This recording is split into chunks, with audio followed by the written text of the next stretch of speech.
Ce mardi, il était 6 h du matin lorsque le bataillon des sapeurs-pompiers de France ont défilé pour la première fois sur les champs.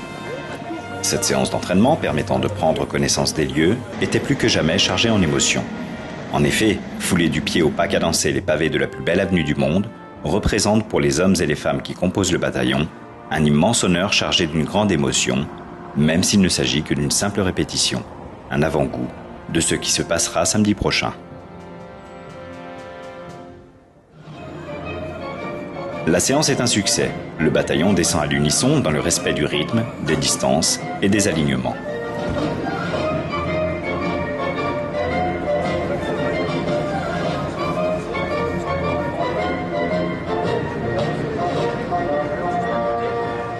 C'est donc le cœur plein de joie et de fierté que la troupe menée par le chef de bataillon, le colonel Éric Peuch, démontre à nouveau sa rigueur et sa cohésion lors de l'entraînement suivant sur le camp militaire de Satory.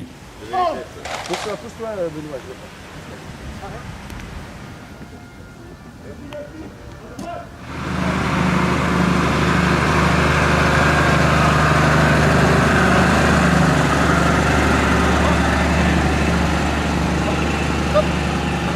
À droite.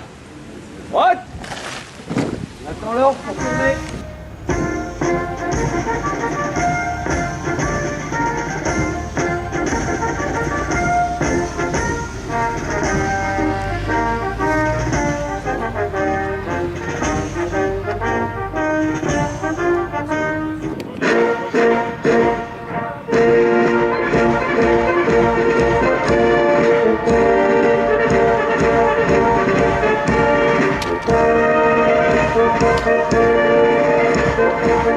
Les encouragements du général présent sur le site sont extrêmement appréciés.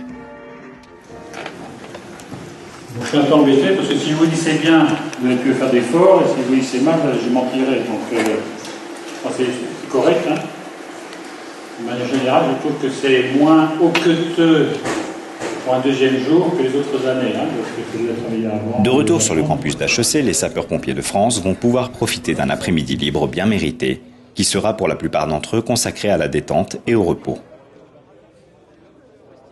Dans la soirée, c'est une délégation de 12 représentants du bataillon qui, tirés au sort, se rendent à la cour du dôme de l'Hôtel National des Invalides pour participer à la cérémonie de prise d'armes interarmées présidée par le chef d'état-major des armées.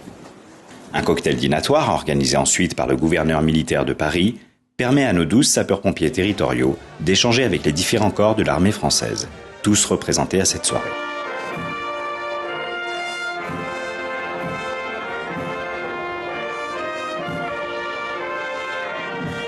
La détente et la convivialité sont de mise et nombreuses sont les séances photo interarmées qui ponctuent la soirée.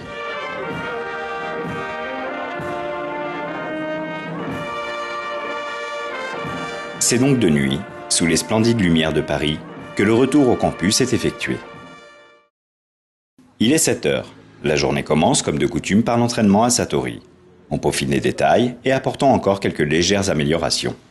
Les 2 passages prévus dans la matinée doivent être particulièrement réussis, car le préfet Jean-Paul Kiel, directeur de la sécurité civile, assiste à cet entraînement.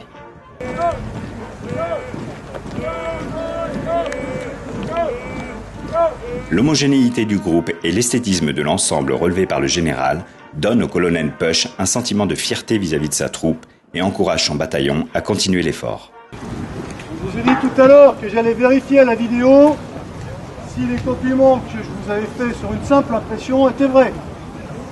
Je confirme que c'était très bien. Maintenant, on va faire un passage avec le directeur de la sécurité. Avant le déjeuner sur le campus d'HEC, l'insigne commémoratif du défilé est remis en main propre par le préfet Jean-Paul Kiel, qui ne cache pas son émotion en s'adressant à l'ensemble du bataillon. Alors bien entendu, là je vais m'adresser surtout au bataillon sud-ouest, parce que l'école, ils ont leur insigne de promotion. Et mon colonel, je vais vous remettre à l'ensemble du bataillon cet insigne du 14 juillet 2012. Il est griffé 2012. Ce sera le seul. Portez-le fièrement demain et surtout, gardez-le après, ce sera un grand souvenir. Bataillon sud-ouest, garde. Oh!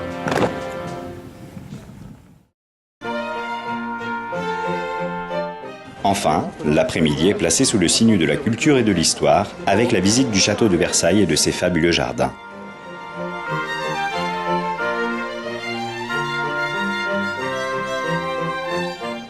Même si la météo est d'humeur changeante aujourd'hui, cela n'empêche pas le bataillon de prendre un grand plaisir à cette visite et de répondre à la demande des touristes présents sur le site pour se faire photographier à leur côté. Quelques signes de fatigue apparaissent sur le chemin du retour. Mais après une courte, mais bonne nuit de sommeil réparateur, le bataillon au complet sera de nouveau sur pied pour engager l'ultime entraînement à Satory. La dernière ligne droite avant le jour J.